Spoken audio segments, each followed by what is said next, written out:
Hi everyone, welcome to Aravalli technologies. My self కొంచెం శ్రీగా. So ఇవాళ వీడియోలో ఏంటంటే బిఏ ఎకనామిక్స్ కోర్స్ గురించి అయితే డిస్కస్ చేసేద్దాం. సో మనకి bachelor of arts in economics వచ్చేసి 3 years కోర్స్.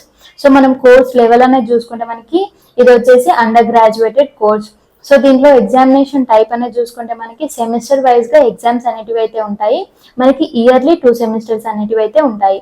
సో మనకి టోటల్ గా 3 years కాబట్టి 6 సెమిస్టర్స్ అనేటివి అయితే ఉంటాయి. సో ఈ బిఏ ఎకనామిక్స్ కోర్స్ అనేది ఎవరు చేయొచ్చు అనేది చూసుకుంటే అయితే ఎడ్యుకేషనల్ క్వాలిఫికేషన్ వచ్చేసి ఇంటర్మీడియట్ కంప్లీట్ అయిపోయిన ప్రతి ఒక్కరు కూడా ఈ బిఏ ఎకనామిక్స్ కోర్స్ అనేది అయితే చేయొచ్చు. ఇంటర్మీడియట్ లో బైపీసీ తీసుకున్నా, ఎంపీసీ తీసుకున్నా, సిఈసీ తీసుకున్నా కూడా మీరు ఈ బిఏ ఎకనామిక్స్ కోర్స్ అనేది అయితే చేయొచ్చు. బట్ ఏంటంటే మీకు ఇంటర్మీడియట్ లో అయితే 45 to 50% మార్క్స్ అనేవి ఉండాలి. అప్పుడే మీరు ఈ బిఏ ఎకనామిక్స్ కోర్స్ అనేది అయితే చేయొచ్చు. బిఏ ఎకనామిక్స్ కోర్స్ లో జాయిన్ అవ్వడానికి అడ్మిషన్ ప్రాసెస్ అనేది చూసుకుంటే అయితే సో మనకు డైరెక్ట్ గానే ఉంటుంది, మెరిట్ బేస్డ్ ఉంటుంది. మనకి ఎలాంటి ఎంట్రన్స్ ఎగ్జామ్స్ అనేటివి అయితే ఉండవు. బిఏ ఎకనామిక్స్ లో ఎలాంటి సబ్జెక్ట్స్ ఉంటాయి అనేది చూసేద్దాం. మైక్రో ఎకనామిక్స్ అనేది ఉంటుంది.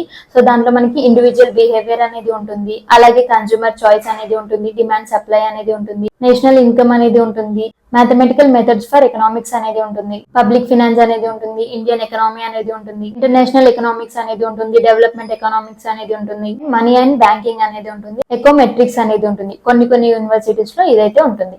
సో ఇవి వచ్చేసి మనకి బిఏ ఎకనామిక్స్ లో ఉండే సబ్జెక్ట్స్. సో మనకి ఈ బిఏ ఎకనామిక్స్ కోర్స్ చేయడానికి ఫీ అనేది చూసుకుంటే అయితే మనకి గవర్నమెంట్ లో వచ్చేసి 3,000 నుండి 15,000 వరకు ఫీ అనేది ఉంటుంది.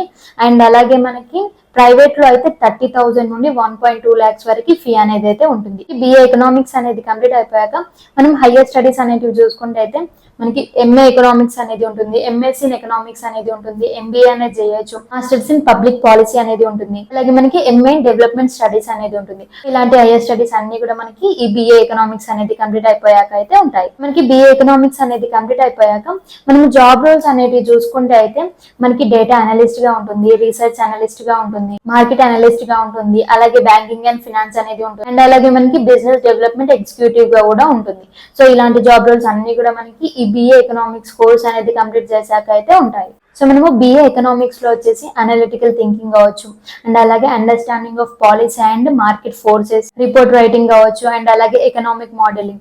సో ఇలాంటి స్కిల్స్ అన్ని కూడా మనము ఈ బిఏ ఎకనామిక్స్ కోర్స్ లో అయితే నేర్చుకుంటాము. ఇది వచ్చేసి మనకి bachelor of arts in economics course యొక్క డీటెయిల్స్. సో దీంట్లో మీకు ఇంకేమైనా డౌట్స్ ఉంటే కామెంట్ బాక్స్ లో అయితే కామెంట్ చేయండి. And thank you for watching. Like చేయండి, షేర్ చేయండి, కామెంట్ చేయండి. మనం నెక్స్ట్ వీడియోలో మాట్లాడుకుందాం. ఈ వీడియో ఇన్ఫర్మేటివ్ అనిపిస్తే మీ ఫ్రెండ్స్ కి కూడా షేర్ చేయండి. And thank you for watching. Subscribe to my channel.